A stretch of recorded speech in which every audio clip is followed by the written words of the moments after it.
Hi guys, kumusta po kayong lahat? So ang video na to ay para sa mga kababayan natin na nandito sa South Korea na may mga sasakyan or dun sa mga nagpaplano pang bumili ng sasakyan. Paalala lang po, kung kayo ay may sasakyan dito sa South Korea, obligado po kayong bumili ng car insurance upon registering your car. Kasi hindi po kayo makakapag-register ng sasakyan nyo kung wala po yung car insurance. And then, kapag po natapos na yung insurance ng inyong sasakyan, kasi may expired yan, di ba? Usually, 1 year yata yan. 1 year? Oo. Yung car insurance. After nyan, kailangan nyo pong bumili ng panibago kahit na hindi nyo ginagamit yung sasakyan nyo. Kahit nakatambay lang yan. Baka sabihin niya, ay, hindi ko naman ginagamit yan. Saka ko na lang kukunan ng insurance kapag ginamit ko na. Hindi po pwede yon. Kailangan may insurance yung sasakyan nyo. Kapag walang insurance yung sasakyan nyo, magmumulta po kayo and hindi po biro yung multa. Malaki po yung amount ng multa. Kasi sa pagkakaalam ko, kapag halimbawa na-expired yung car insurance nyo today, simula po bukas magmumulta na kayo, per day po yung pag-compute. Yung unang araw is man 8 nun para dun sa mga passenger car, yung mga sasakyan, yung mga regular na car. Man 8 nun po ang isang araw, yung first day niyan. And then, the next day na po is, nasa Sachonon to Yukchonon yata po yung yung dagdag. So, bilangin nyo po, man 8 nun, tapos yung the next day na is, sabihin natin Sachonon every day, aba, medyo malaki po yan. Kaya, panatilihin or lagi nyong isipin na dapat may car insurance ang inyong sasakyan. Okay? And then, oh, okay. So, yun yung sa multahan na walang insurance. And mas malaki pa po yung magiging problem nyo kung halimbawa, alam nyo walang insurance yung sasakyan nyo, pero sinakyan nyo, and nahuli kayo. Maaari po kayong makulong up to 1 year or magmulta up to up to Chon Manon, 10 million won po. Hanggang 10 million won yung yung multa. Bakit nyo pahihintayin na makapagmulta or makulong, di ba?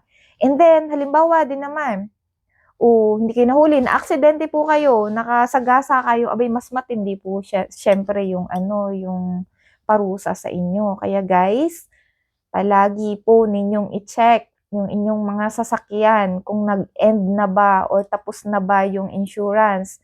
Kapag alam nyong patapos na, bumili po kayo ng bago. Usually yung pong mga car insurance naman, tumatawag yan pag mag-e-end na yung inyong insurance. So, lagi nyo po, i-save nyo po yung number ng inyong insurance para in case na tumawag yan, sagutin nyo. Okay. Yung iba, meron kasing mga tao na hindi dumarating yung letter. Walang letter na dumadating sa bahay na mag-e-end na yung kanilang car insurance. So, para ma-check nyo po yan, open nyo lang po sa internet yung www.car365.or.kr yata po yon. Open nyo po yung website na yan and then mag-login kayo. Pag naka-login na kayo, makikita nyo po doon. Search nyo lang po, i-type nyo lang po yung inyong car number, plate number. Lalabas po doon lahat yung information ng inyong sasakyan. So, yun lang po yun guys. And then another, kapag po hindi nyo na ginagamit talaga yung sasakyan nyo, nakatambay lang dyan, huwag nyo pong hayaan na nandun lang, ipaano nyo na po, ipapitpit. Kasi pag ipinapitpit nyo na yan, so mag-end na yung insurance. At saka, meron naman kasing, may kabibayan po tayo na ganon.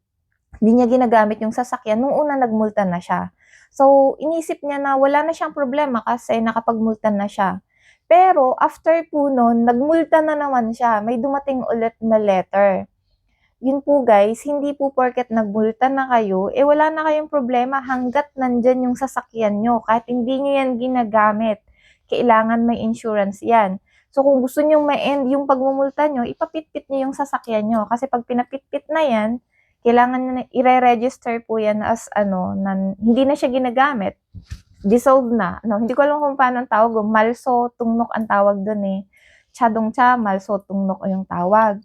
So, kapag naitungnok na yon or na-register na yon as wala na yung car na yon, dissolve na as in, na-erase na napitpit na, so wala na po kayong babayaran. So, yun po yung paraan. Bye. Sana malinaw and sana nakatulong yung video na to para sa mga kababayan natin dyan na medyo nalilito. Okay, bye-bye!